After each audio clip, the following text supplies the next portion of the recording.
I think we will probably get into some episode-specific spoilers on this. But yeah, let's talk about it, man. How'd you feel about it? I would like to say, first off, I love shows that drop 1 week at a time. This is great. I miss the communal, like, let's watch an episode, let's digest. Let's watch an episode, let's digest. I bite hate by bite, the baby. full... Yeah, this is great. And it allows us to do something like this. I loved this first episode. I watched it this morning. Okay. You watched it like a week ago, right? So it's probably not quite as fresh on your brain, but not that long ago. Mm-hmm. Man, the first 5 minutes, I almost felt like I was watching a horror movie, almost. Like, it had a very, like, eerie, creepy, like, you know, just what's going on here type tone. Very much. Overall, I got a lot of thoughts. I was taking notes here. What did you think about it, just, like, in general? I'm the same, man. I'm very intrigued. It's real, definite, like, horror vibes. There's a lot. I can tell there's going to be a lot about violence against women, and very specifically, It's going to be a lot of violence against First Nation women and Native American women, which is you know, I think they actually had. I think it was at the end or the beginning of the episode. I can't remember, but they do have kind of a big card that's like, hey, it's fiction, but this is an actual like huge problem in these communities, right? Which is makes it more terrifying, honestly. Sure.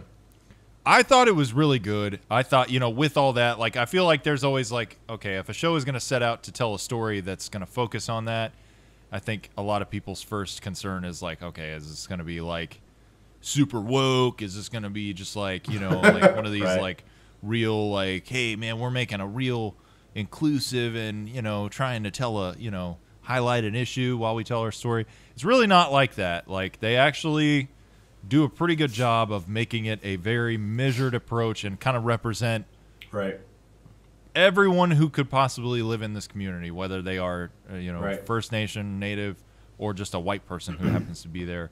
It does take place in Alaska, I believe. Yeah. So the season is called Night Country, so obviously it's just dark all the fucking time, which is you feel it in this show. Like, you feel like it's just dark, and you keep waiting for like a sun to come out, and it never does. Like, it's just dark. Well, they say something early on, like, apparently up there, like, there's a span of time throughout the year where the sun does not come up. Mm-hmm. And somewhere earlier in that episode, it said like the third day into like a sunless day. And I don't know how long that span lasts. But there were two things that really stood out to me that I really liked. And one is just the setting in general. Like, I feel like that town, that location, it being dark, like you said, just the night country is like a character of in itself. Yes. You know, it's creepy. It's a very small town.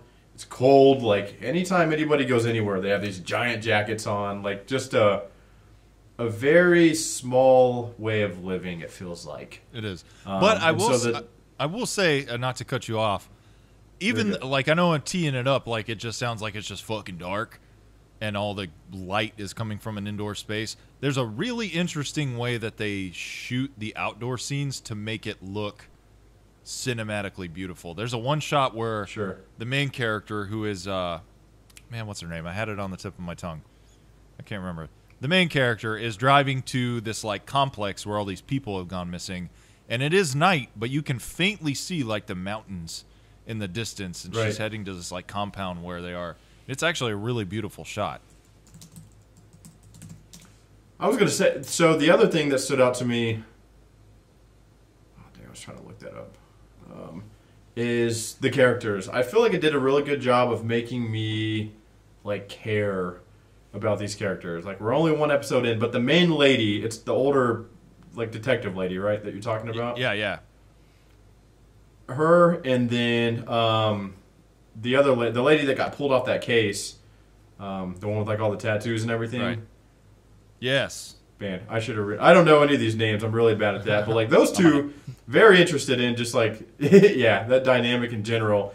I feel like there's a lot of weaving storylines, because even that main detective lady has that girl that she's watching over.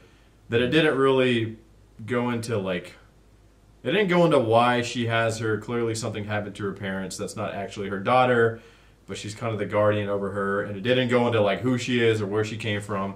So it feels like it was setting up a lot of things.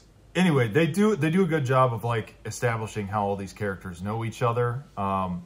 And right. pretty quickly you get into like what the mystery is going to be. They don't like, you don't get a lot of room to breathe as far as, you know, like it picks up and the mystery kind of pops off right away. Like they literally at one point find a fucking tongue, which is really like the way it's shot is really unsettling, and you're just like, could you tell what that was the first time? I knew it was a body part, but I couldn't tell. Like, is that an ear? Is that a?